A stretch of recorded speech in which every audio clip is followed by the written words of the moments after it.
إن الحمد لله نحمده ونستعينه ونستغفره ونؤمن به ونتوكل عليه ونعوذ بالله من شرور أنفسنا ومن سيئات أعمالنا من يهده الله فلا مضل له ومن يضلل فلا هادي له وأشهد أن لا إله إلا الله وحده لا شريك له وأشهد أن محمدا عبده ورسوله فإن خير الحديث كتاب الله وخير الهدي هدي محمد صلى الله عليه وسلم وشر الأمور محدثاتها وكل محدثة بدعة وكل بدعة ضلالة وكل ضلالة في النار.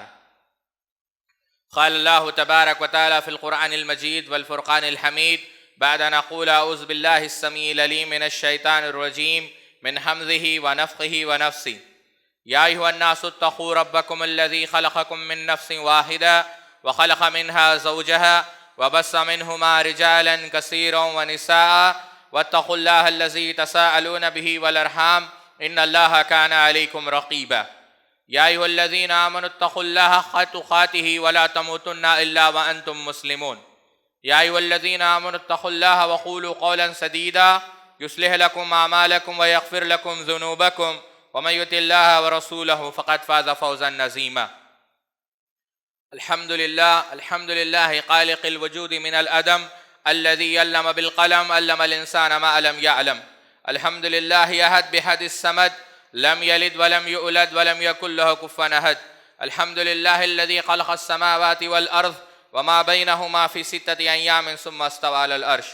والصلاة والسلام على سيد الأشرف الأنبياء المرسلين نبينا محمد وعلى آله وأصحابه أجمعين. أما بعد سبحانك لا علم لنا إلا ما علمتنا إنك أنت العليم الحكيم. رب اشرح لي صدری ويسر لي امری واحلل عقدۃ من لسانی یفقہوا قولی. اگر کوئی عذر ہو تو درست ہے، لیکن جن کے پاس کوئی عذر نہیں، میں آپ لوگوں سے گزارش کروں گا کہ آپ لوگ سامنے آ جائیں، کیونکہ مجلس کا ادب ہے کہ اگر کوئی عذر نہ ہو تو اتنی دور ٹیکا لگا کر آپ لوگ نہ بیٹھیں. دوسری بات جو میں متعدد بار دہرا چکا ہوں کہ جمعہ کا ایک اہم ادب یہ ہے کہ جب آپ خطبے کو سنیں تو اپنا چہرہ خطیب کے طرف رکھیں تاکہ بات سمجھانے میں اور آپ کو سمجھنے میں آسانی ہو. امام دارمی رحمہ اللہ اپنی سنن کے اندر نقل کرتے ہیں، جابر بن زید علیہ الرحمہ طواف کر رہے تھے. دوران طواف عبداللہ ابن عمر رضی اللہ تعالی عنہ کی ملاقات اس فقی سے ہو گئی تو آپ رضی اللہ تعالیٰ عنہ نے کہا انک من فقہاء البصرہ، کہ میں دیکھ رہا ہوں جابر تم بصرہ کے فقی میں سے ہو، تم فقہاء میں سے ہو، عالم ہو. فإن تفتى، تو میں تم کو نصیحت کرتا ہوں کہ جب تلک تم فتویٰ دو، دین کے اندر رائے قائم کرو، یا تو یہ دیکھو کہ وہ قرآن مجید کی آیت صریحہ کی روشنی میں فتویٰ دیا گیا ہو، یا تو یہ دیکھو کہ وہ اللہ کے رسول صلی اللہ علیہ وسلم کے سنت کے مطابق فتویٰ دیا گیا ہو. فَإِن فَعَلْتَ غَيْرَ ذَلِكَ، اور اگر ایسا نہیں کرو گے تو حلقتا و حلقتا، تم بھی گمراہ ہو جاؤ گے اور جس کو تم فتویٰ دے رہے ہو وہ قوم بھی گمراہ ہو جائے گی. اللہ رب العزت ہمیں حق بات کہنے کی اور آپ کو حق بات سمجھنے کی توفیق عطا فرمائے.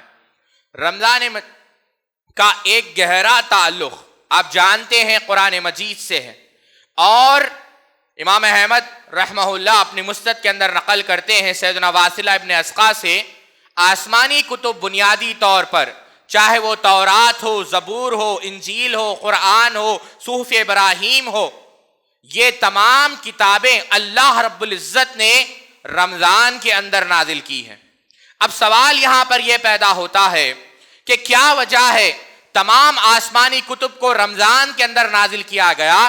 اشارہ اس بات کی طرف ہے میرے بھائیوں کہ رمضان کا اور علم کا گہرا تعلق ہے.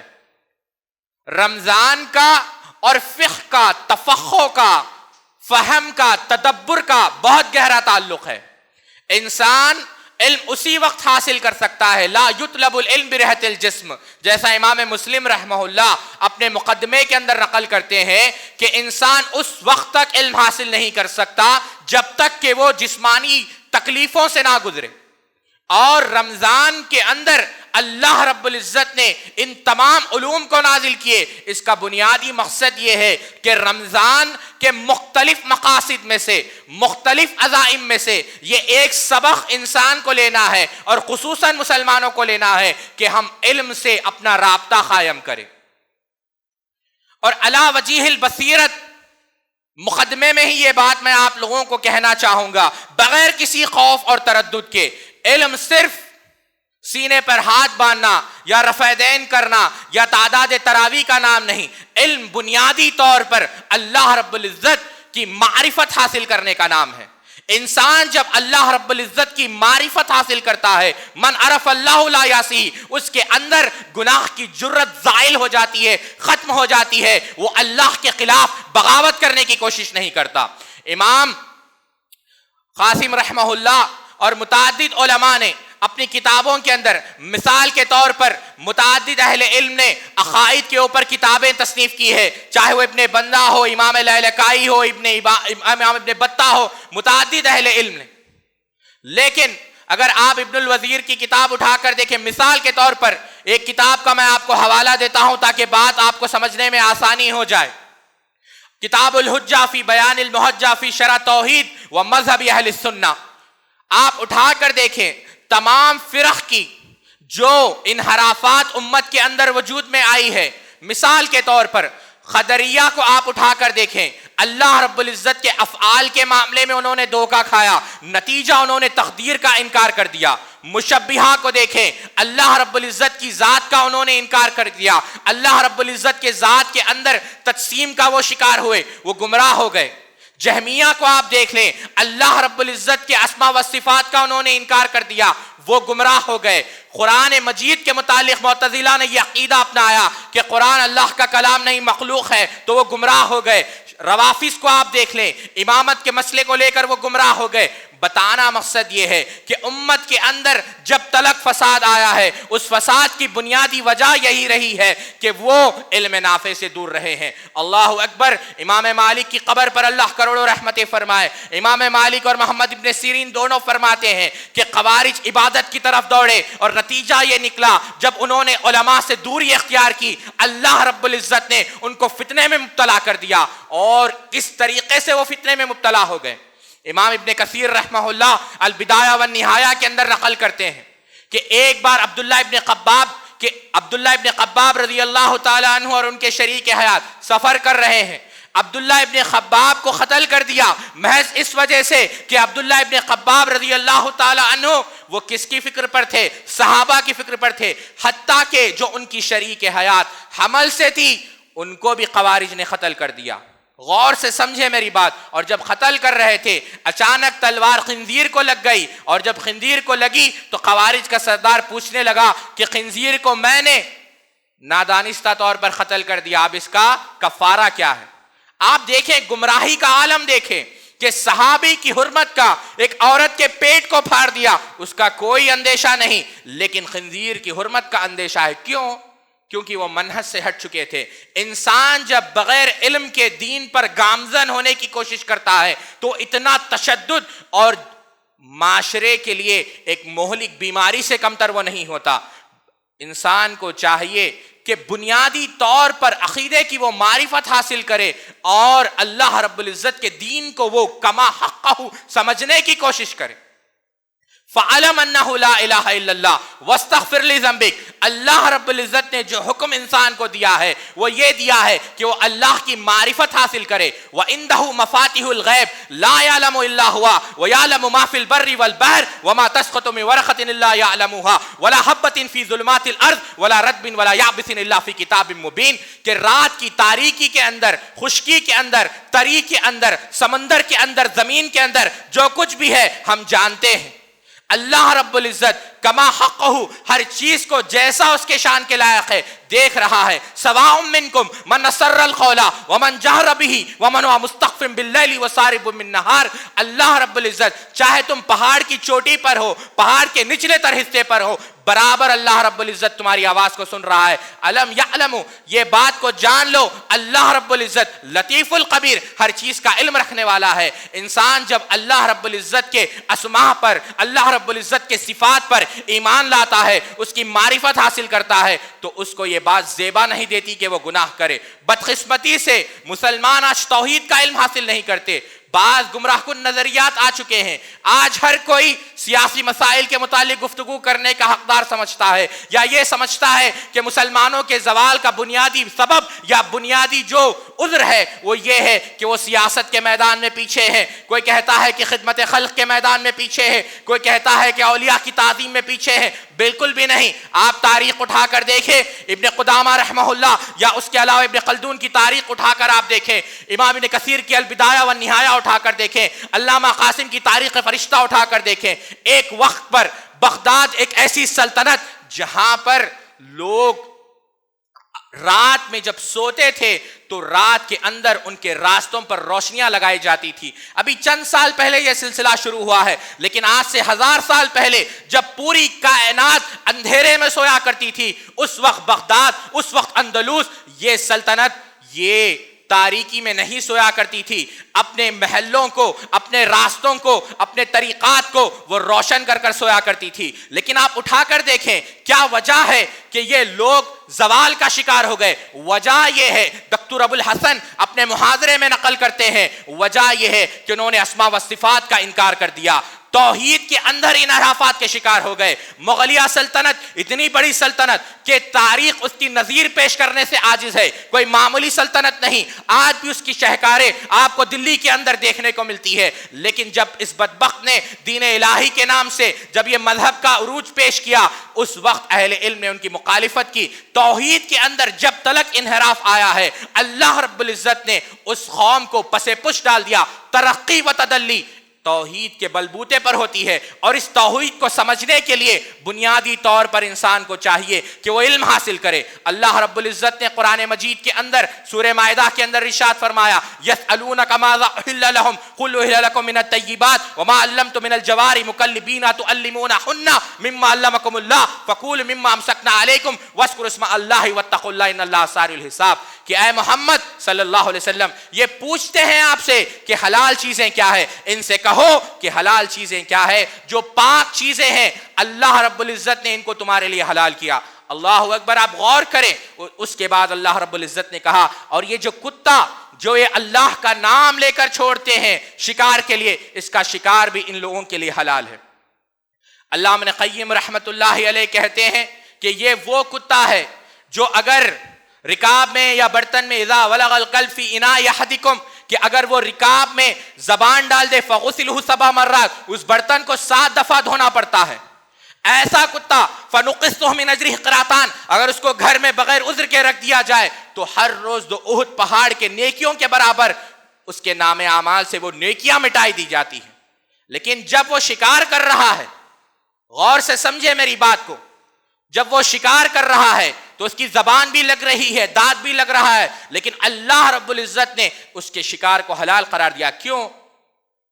تعلیم کی وجہ سے، تربیت کی وجہ سے. جب اس کتے کو تعلیم دی گئی اور اللہ کا نام لے کر چھوڑا گیا، اللہ رب العزت نے جو پچھلی دفعہ اس کا شکار حرام تھا، تعلیم کی بدولت اس کا شکار حلال ہو گیا. جب کتا اس مقام پر علم حاصل کر کر پہنچ سکتا ہے تو انسان سوچے کہ وہ علم حاصل کر کر کہاں تک پہنچ سکتا ہے. بدقسمتی سے نوجوانوں کو دیکھا جاتا ہے جسم کی آرائش میں، اپنے چہرے کو چمکانے میں، جاہلوں میں، عورتوں کی طرح، مخنث کی طرح وہ اپنے وقت کو لگائے بیٹھے ہیں. اللہ اکبر. امام رازی رحمہ اللہ مفاتیح الغیب میں نقل کرتے ہیں، سیدنا یوسف علیہ السلام کوئی معمولی نبی نہیں جن کے حسن کو دیکھ کر وقتانا ایدیہن، آپ کے انگلیوں کو عورتوں نے کاٹ لیا. جب یوسف علیہ السلام کو اللہ رب العزت نے یہ حسن عطا کیا تو اس حسن کی بدولت یوسف علیہ السلام آزمائش میں مبتلا ہوئے اور بدقسمتی سے آپ جیل کے اندر چلے گئے. لیکن اس کے اندر تاویل الاحادیث اللہ رب العزت نے جب جیل کے اندر آپ کو علم عطا کیا، سجن کہتے ہیں جیل کو، جب علم عطا کیا، اس علم کی بدولت یوسف علیہ السلام جیل سے بھی باہر نکلے، اس آزمائش سے بھی باہر نکلے، اور اللہ رب العزت نے آپ کو مقام وزارت پر فائز کیا۔ پتہ یہ چلا، علامہ راضی کہتے ہیں کہ جب علم کی بدولت انسان دنیا کی آزمائش فتنے سے نجات پا سکتا ہے تو قیامت کی آزمائش تو سب سے بڑی آزمائش ہے۔ اللہ رب العزت اسی علم کی برکت سے ان لوگوں کو اس فتنے اور اس آزمائش سے بھی نجات دے گا۔ وَآتَيْنَا دَاؤُودَ زَبُورًا، اللہ رب العزت نے جب تفضیل انبیاء کا ذکر کیا تو داؤد علیہ السلام کو اللہ رب العزت نے متعدد نعمتیں عطا کی۔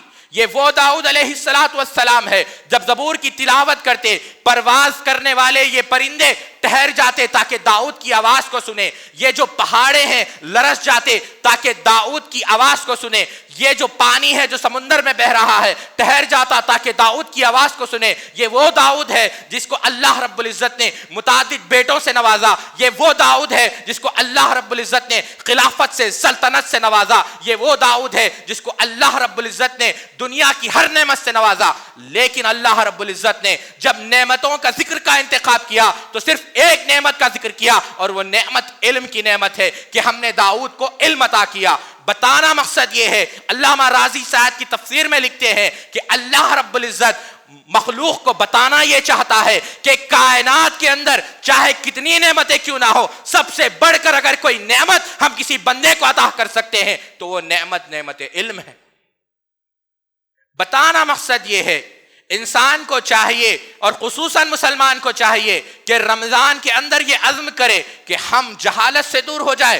اللہ رب العزت نے جنت کا راستہ توحید کے ذریعے سے رکھا ہے، کوئی جاہل شخص جنت میں داخل نہیں ہو سکتا۔ انما یخشی اللہ من عبادہ العلماء، بے شک اللہ رب العزت سے ڈرنے والے یہ وہی علماء ہے۔ اللہ اکبر۔ امام طبرانی رحمت اللہ علیہ، امام ابو داؤد رحمت اللہ علیہ کتاب العلم کے اندر بیان کرتے ہیں، کثیر ابن قیس کہتے ہیں کہ ہم بیٹھے ہوئے تھے جب مسجد دمشق کے اندر فجاء رجلم، جب مدینہ سے ایک شخص آیا، کس کے پاس؟ سیدنا ابو درداء رضی اللہ تعالیٰ عنہ کے پاس، اور کہا انی جیتک من مدینۃ رسول اللہ صلی اللہ علیہ وسلم لحدیث ما جئت لحاجۃ، قال کہ میں بس ایک حدیث سننے کے لیے مدینہ سے آیا ہوں۔ انک بلغنی تحدث انک رسول اللہ صلی اللہ علیہ وسلم، مجھے پتہ لگا ہے کہ آپ حدیث جانتے ہیں۔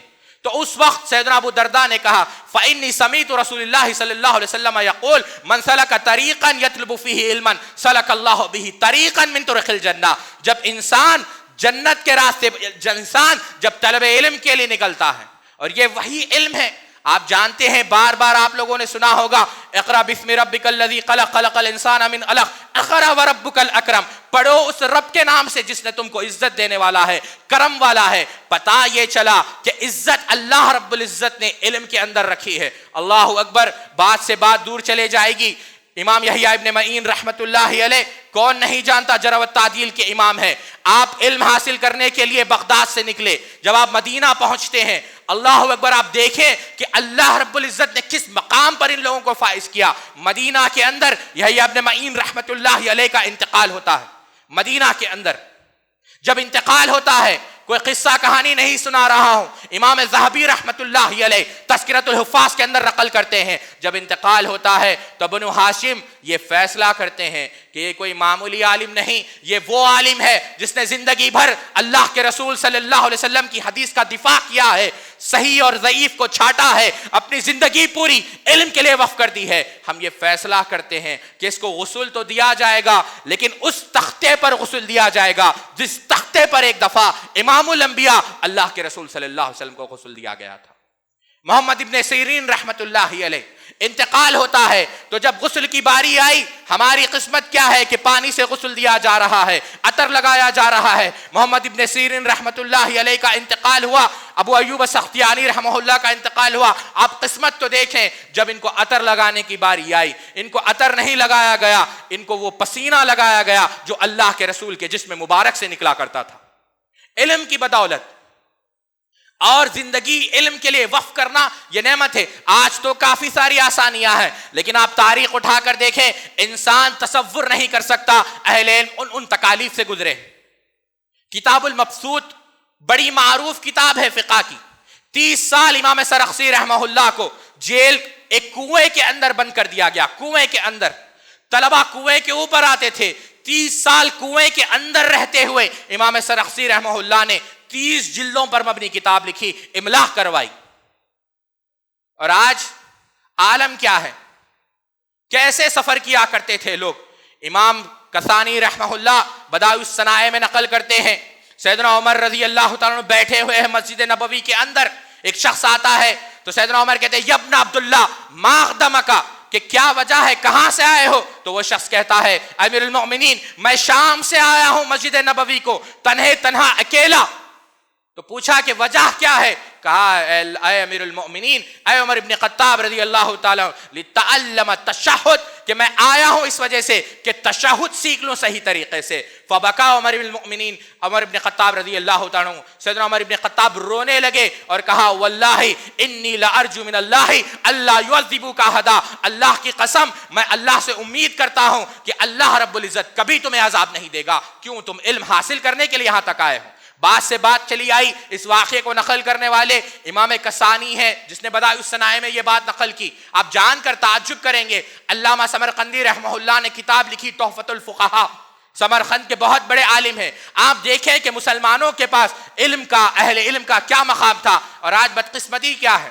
آپ معاشرے کو اٹھا کر دیکھیں، کوئی شخص اپنے بیٹے کو نہ امام بنوانا چاہتا ہے، نہ معلم، نہ مدرس، نہ محقق، نہ مفتی. وجہ کیا ہے کہ معاشرے کے اندر ایسے لوگوں کی کوئی عزت نہیں. اور عزت کیوں نہیں ہے؟ اس کے ذمہ دار کون ہیں؟ اس کے ذمہ دار علی وجہ البصیرۃ، دو ٹوک الفاظ میں یہ بات کہنا پڑتا ہے. اور بدقسمتی سے المیہ افسوسناک بات یہ ہے کہ اس کے ذمہ دار ہم اور آپ ہیں. کیوں؟ آپ اٹھا کر دیکھیں ائمہ کو، مدرسین کو، واعظین کو، ان لوگوں کو جگہ جگہ پر بھٹکنے کی ضرورت کیوں پڑ رہی ہے؟ کیوں؟ کیونکہ مسلمانوں کے پاس تعظیم نہیں ہے، نہ علم کی نہ علماء کی. ایک وقت ایسا تھا، محمد ابن حسن الشیبانی رحمہ اللہ کہتے ہیں، بات سے بات یاد آ گئی، امام ابو حنیفہ رحمہ اللہ، اللہ اکبر، آپ کے بیٹے حماد ابن ابو حنیفہ نے سورہ فاتحہ سیکھی، 500 دینار و درہم آپ نے استاد کے سامنے رکھ دیے. استاد نے کہا میں نے تو آپ کے بیٹے کو صرف سورہ فاتحہ سکھائی ہے، آپ اتنے دینار و درہم دے رہے ہیں. اللہ اکبر. امام ابو حنیفہ علیہ الرحمہ نے کہا کہ دنیا کی ساری دولت بھی اگر ہوتی تو میں آپ کے پاس لٹا دیتا، کیونکہ آپ نے اللہ کا کلام سکھایا ہے. اور آج ہمارا معاملہ کیا ہے؟ جس امام کے پیچھے ہم نماز پڑھتے ہیں، جس حافظ کے پیچھے ہم تراویح ادا کرتے ہیں، ہمارے پاس 1000 روپے نہیں ہوتے. کیوں ساتھیوں؟ یہاں پر عالم کی نفرت یا عالم سے محبت نہیں، یہاں پر ہماری حقیقت معلوم ہوتی ہے کہ ہم کتنا دین سے محبت کرتے ہیں، ہم کتنا علم کی تعظیم کرتے ہیں. محمد ابن حسن الشیبانی کہتے ہیں کہ 30,000 درہم مجھے وراثت میں ملے، 15,000 درہم میں نے عربی سیکھنے میں وقت خرچ کر دی، اور 15,000 درہم میں نے قرآن و حدیث سیکھنے میں خرچ کر دی. اور آج عالم کیا ہے؟ کیسی محبت. بات یہ عرض کر رہا تھا، علامہ سمرقندی رحمہ اللہ غیر معمولی عالم ہے. جب تحفۃ الفقہاء لکھتے ہیں تو آپ کہتے ہیں کہ یہ میری کتاب تحفۃ الفقہاء ہے. میرے پاس ایک بیٹی ہے جو عالمہ ہے، فقیہ ہے. اگر کوئی چاہتا ہے کہ وہ میری بیٹی سے نکاح کرے تو اسے چاہیے کہ اس کتاب کی وہ شرح کرے. علامہ کسانی رحمہ اللہ تحفۃ الفقہاء کی شرح کرتے ہیں اور علامہ سمرقندی کے سامنے پیش کر علاء الدین سمرقندی کے سامنے پیش کرتے ہیں. تو جب علاء الدین سمرقندی دیکھتے ہیں تو اس شرح کو جو تحفۃ الفقہاء کی شرح ہے اس کو قبول کر کر وہ کتاب مہر بنتی ہے. یعنی آپ دیکھیں مسلمانوں کا مہر ایک وقت کتاب بھی ہوا کرتا تھا، بلکہ صحیح بخاری آپ اٹھا کر دیکھیں، قرآن مجید کی تعلیم بھی مہر ہوا کرتا تھا. اور آج عالم کیا ہے؟ بتانا مقصد یہ ہے. اللہ اکبر. اسحاق ابن رہوے رحمت اللہ علیہ نے ایک بیوہ سے شادی کی. پوچھا آپ بیوہ سے شادی کر رہے ہیں؟ کہا وجہ یہ ہے کہ اس بیوہ کے پاس امام شافعی رحمہ اللہ کی کتابیں ہیں، اس کے پہلے شوہر کے پاس امام شافعی کی کتابیں ہیں، اس وجہ سے نکاح کر رہا ہوں کہ امام شافعی کی کتابیں میرے حق میں آ جائے گی. ابو زرع رازی رحمہ اللہ امام شافعی کی کتابیں خریدنے پہنچتے ہیں، کپڑے نہیں ہوتے، آن کے 2 کپڑے اتار کر 60 درہم میں کاغذ اور قلم خریدتے ہیں اور امام شافعی کے پورے کتابیں لے کر چلے جاتے ہیں. آج پوری دنیا ابو زرع کو جانتی ہے، ان کے اوپر رحمت کی دعا کرتی ہے، لیکن ہمارے آبا و اجداد کو نہیں جانتی. وجہ کیا ہے؟ کہ ابو زرع نے دین کی خدمت کے لیے، اللہ کی رضا کے لیے علم حاصل کیا، اور آج ہمارے پاس علم نہیں ہے. علم بہت بڑی دولت ہے مال کے مقابلے میں. حتیٰ کہ امام جوالیقی کی کتابیں جب بازار میں بک رہی تھی تو ابو الاعلیٰ حمزانی رحمہ اللہ وہاں پر پہنچتے ہیں، کہتے ہیں کہ میں یہ کتابیں خریدنا چاہتا ہوں. تو کتابیں بیچنے والا کہتا ہے کہ اگر یہ کتابیں خریدنا چاہتے ہو اپنے گھر کو بیچ دو، ورنہ تم کتاب نہیں خرید سکتے. تو اس وقت ابو العلا حمزانی رحمہ اللہ پوری کتابوں کو اپنے گھر کو بیچ کر کتابیں خریدتے ہیں. جب وہ کتابیں خریدتے ہیں چند دن بعد جب آپ کا انتقال ہوتا ہے، ابو العلا حمزانی کو ان کے شاگرد خواب میں دیکھتے ہیں اور دیکھتے ہیں کہ وہ جنت میں ہے اور ایسے محل میں ہے کہ اس کی ہر دیوار کتابوں سے بنی پڑی ہے. شاگرد پوچھتا ہے کہ یہ کیا معاملہ ہے؟ کہا جب میں جنت میں داخل ہوا اللہ نے کہا کہ ابو العلا دنیا میں تمہارا مقصد یہی تھا کہ تم اللہ کی رضا کے لیے یعنی میری رضا کے لیے علم حاصل کرو، اس وجہ سے میں نے جنت میں بھی تمہارے لیے دیواریں بھی کتابوں کی بنا دی تاکہ ہم جنت کے اندر بھی علم حاصل کرو. شرف الدین تلمسانی رحمہ اللہ درس سن رہے ہیں اپنے استاد ابو زید رحمہ اللہ کا جو تفسیر کے بہت بڑے امام ہیں. کہا حل لک علم فی الجنہ یا ابا زید، اے میرے شیخ بتائیے کیا جنت کے اندر علم ہوگا؟ آپ نے کہا فلا تعلم نفس ما اخفی لهم من قرۃ اعین جزاء بما كانوا يعملون، ہر وہ چیز جو تم چاہو گے جنت میں ہوگی. تو اس وقت شرف الدین تلمسانی رحمہ اللہ کہتے ہیں کہ اگر تم کہتے کہ جنت کے اندر علم نہیں ہے تو میں اس جنت کے اندر جانا بھی پسند نہیں کرتا. ایسا شوق اللہ رب العزت نے مسلمانوں کو عطا کیا تھا علم کے لیے. اور آج عالم کیا ہے؟ انسان نہ وقت دینا چاہتا ہے. آپ دیکھیں اللہ اکبر امام بلکہ آپ امام ابو داؤد رحمہ اللہ کی سنن اٹھا کر دیکھیں، 40 لوگ، معروف حدیث ہے، 40 لوگ جب آتے ہیں، عالم کی طالب علم کی فضیلت دیکھیں. جب عالم مرتا ہے تو اس سے ملنے کون آتے ہیں؟ طلباء آتے ہیں. کوئی تاجر مرتا ہے تو ملنے تجار آتے ہیں. جنازے بھی ان کے لیے باعث سعادت ہے جو علم حاصل کرتے ہیں. بلکہ امام نے جوزی صفت الصفوہ کے اندر متعدد ایسے واقعات نقل کرتے ہیں کہ جب انسان ایک عالم حق کی جنازے میں شامل ہو جاتا ہے، اللہ رب العزت اس کے جنازے میں شامل ہونے کے سبب اس کے گناہوں کو معاف کر دیتا ہے. غیر معمولی فضیلت اللہ رب العزت نے علم کو عطا کی. بات یہ بیان کر رہا تھا اللہ کے رسول صلی اللہ علیہ وسلم نے یہاں تک فرمایا، آپ صلی اللہ علیہ وسلم کفضل ادناکم، ابو درداء بیان کرتے ہیں من سلک طریقا یطلب فیہ علما سلک اللہ بہ طریقا من طرق الجنہ وان الملائکۃ لا تضع اجنحتها رزلت طلب العلم وان العالم لا يستغفر له ما في السماوات والارض والحيتان في جوف الماء كفضل العالم على العابد كفضل القمر على ليلة البدر على سائر الكواكب وان العلماء ورثة الانبياء والانبياء لم يورثوا دينارا ولا درهما والرسول علما فمن اخذ بها الظوافر اور كما قال النبي صلی اللہ علیہ وسلم. جب انسان علم حاصل کرنے کے لیے نکلتا ہے، کائنات کے شجرات، نباتات، حیوانات، والحیتان فی جوف الماء، حتیٰ کہ جو مچھلی پانی کے اندر ہوتی ہے، جو چونٹی اپنے اس قفاہ کے اندر ہوتی ہے، اللہ رب العزت کے حکم سے یہ تمام مخلوقات اس کی مغفرت کے لیے دعا کرتے ہیں. اور جب وہ علم حاصل کرنے کے لیے نکلتا ہے تو جب وہ پیر رکھتا ہے زمین پر، فرشتے اس کے پیر رکھنے سے پہلے اپنے پروں کو اس کے نیچے رکھ دیتے ہیں تاکہ اسے تکلیف نہ ہو. اور عالم کی فضیلت عابد پر اس طرح ہے کہ فضلی ادناکم، امام ترمذی نقل کرتے ہیں اللہ کے رسول نے فرمایا کہ اے میرے صحابہ، جس طریقے سے میری فضیلت تم پر ہے اس طریقے سے عالم کی فضیلت عابد پر ہے. جس طریقے سے اللہ کے رسول اور صحابہ میں کوئی مقارنہ، کوئی مشابہت نہیں، عالم اور عابد میں کوئی مقارنہ، کوئی مشابہت نہیں. اور پھر فرمایا کہ یہ جو وراثت ہے، یہ جو علم ہے، یہ انبیاء کی وراثت ہے. یعنی جو علم حاصل کرتا ہے گویا وہ نبوت کی وراثت کو حاصل کر رہا ہے. علامہ قاسم نے تاریخ فرشتہ میں ایک عجیب واقعہ نقل کیا. کہتے ہیں کہ محمود غزنوی کو 3 شبہات تھے. پہلا شبہ تو یہ تھا کہ یہ جو حدیث ہے کہ علماء انبیاء کے وارث ہیں، یہ کیسے درست ہو سکتی ہے، کیسے صحیح ہو سکتی ہے؟ ہم حکمران شریعت کو نافذ کرتے ہیں، حق اور باطل کے درمیان تمیز کرتے ہیں، اللہ کے حدود کو قائم کرتے ہیں، زکوٰۃ اور اموال تقسیم کرتے ہیں، انصاف اور عدل کو قائم کرتے ہیں. وارث تو حکمران اور سلاطین ہونا چاہیے، علماء کیسے ہیں؟ اور دوسرا شبہ یہ تھا کہ کیا میں واقعی میں سبکتگین کا بیٹا ہوں، کیونکہ بعض لوگوں نے شک پیدا کر دیا تھا کہ تم بادشاہ کے بیٹے نے. اور تیسرا شبہ یہ تھا کیا اللہ رب العزت قیامت کے دن میری مغفرت کرے گا یا نہیں کرے گا.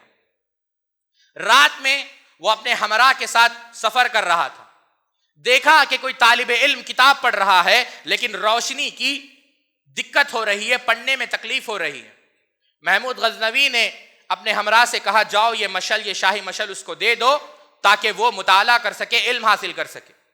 وہ مشل اس طالب علم کو دے دی گئی. محمود غزنوی گئے اور سو گئے۔ اس وقت اللہ کے رسول صلی اللہ علیہ وسلم خواب میں اور محمود غزنوی کو کہا کہ اے سبکتگین کے بیٹے، جو تم نے انبیاء کے وارث کی خدمت کی ہے، اللہ رب العزت نے اس وجہ سے تمہاری مغفرت کی، یعنی تینوں شبہات ختم۔ بتانا مقصد یہ ہے ساتھیوں، باتیں تو بہت ساری ہے، اس رمضان کے اندر آپ عزم کریں کہ ہم علم حاصل کریں گے اور علم علماء سے حاصل کریں گے، اور کوشش کریں گے کہ زیادہ سے زیادہ رسوخ کے ساتھ علم حاصل کرے، اتقان حاصل کرے۔ اللہ رب العزت ہم سب کو کہنے سننے سے زیادہ عمل کرنے کی توفیق عطا فرمائے۔ سبحانک اللہم و بحمدک، اشہد ان لا الہ الا انت، استغفرک و اتوب